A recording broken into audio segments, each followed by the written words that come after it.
The day has arrived and the moment will arrive very soon. That big World Cup final that we've been waiting for so long is finally upon us. India versus Australia.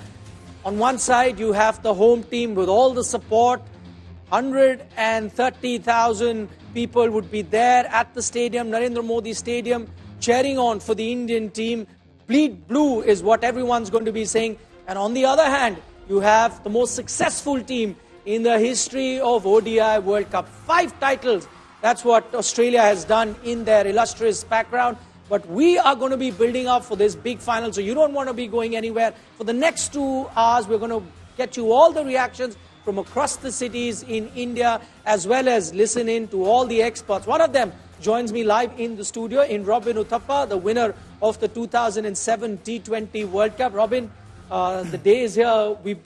You've been live with us on India Today in the last 40-45 days. And this is the moment that we kept talking about. Now that we're here, how are you feeling?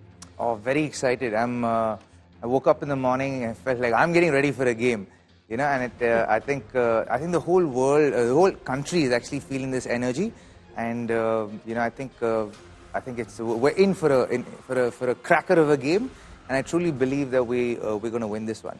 Okay, those are encouraging words, positive words to start our program with. But what I want to know from you is, you said that you feel like you're playing, but I'm sure you had a good night's sleep. Yeah. Would the players have had a good night's sleep, or you're always very anxious? You would know. Well, they would have got a little bit of sleep. How good, I don't know. I think after the game gets over is when they'll actually get a good night's sleep. After they win, and they probably won't sleep for a couple of days and then get some sleep.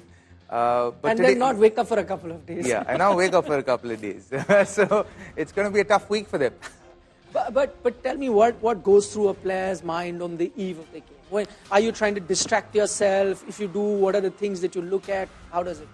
Well, honestly, you are trying to distract yourself because your mind is subconsciously, because you know it's the biggest stage in the world, and you know that this is the pinnacle of cricket, of ODI cricket. So you know that I'm actually getting goosebumps talking about it. You know that you are going to subconsciously going to be thinking about the game. So you consciously have to make yourself kind of do other things, watch other stuff, probably distract yourself in some way, shape, or form. You want to think as little as the game as possible because you don't want the mind to keep churning about the game, because you want to have enough space in your mind when you're playing the game. So if you do the most of the churning in your mind the previous night, then very little happens during the course of a game. So visualization works. So that's the way to quieten your mind. So a lot of the players, I think, exercise that, use visualization as a tool to just kind of go through what the game will be like tomorrow. So that's the way of investing half an hour into what the game is going to be about tomorrow, and then let go of the whole thing. Letting go is a very difficult art.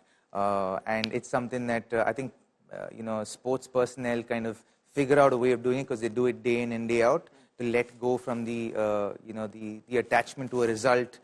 You want to attach yourself to the process. So a lot of these things happen before the day of a massive game like this. So I'm sure that they have their ways, and this is not the only time they played big games, because pressure in India is massive. So be it an IPL game, be it a bilateral series finals.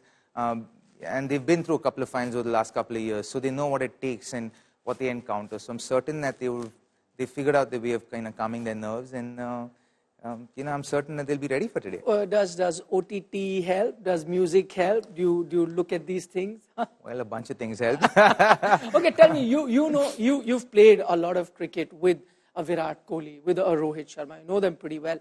Very different personalities. So if you were to try to get inside their minds, what would you think would be Rohit's approach on the eve of the game? We know he's very relaxed, very bindas, and I'm sure Virat would be very different. How would they be preparing for a game like this, mentally on the eve of the game? Well, I think they'll go through their routines, and they're very routine-oriented people, and I think that's what makes you successful. Even Rohit? I mean, the kind of feeling. It doesn't seem like it, but I'm certain there are things that work for him that he kind of goes back to do day in and day out. I think just the nonchalance in which he plays his cricket makes you feel like, and how his demeanor is out of the field. He's very relaxed. I was watching his press conference yesterday, and then he was giving an answer, and suddenly a phone went off. He's like, phone band karna yaar. You know? No, I'll tell you another one from the press conference yesterday. Typically, the media manager comes and says, okay, ladies and gentlemen, with us is... He's like, yeah, sabko pata hai kaun. Like, everyone knows, get on with it.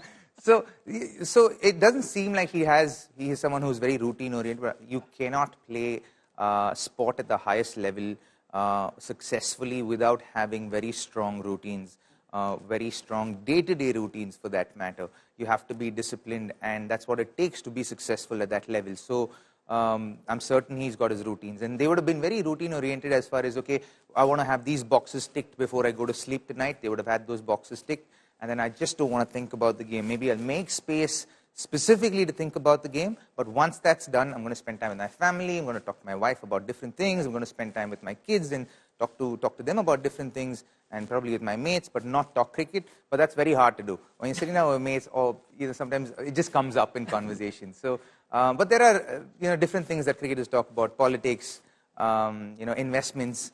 These are things that are in there and up there nowadays. So. Wow. There's a lot of things that these kids can do. That's interesting, because we just had the visuals of the Indian team leaving, the Australian team leaving, and a lot of players are traveling with family.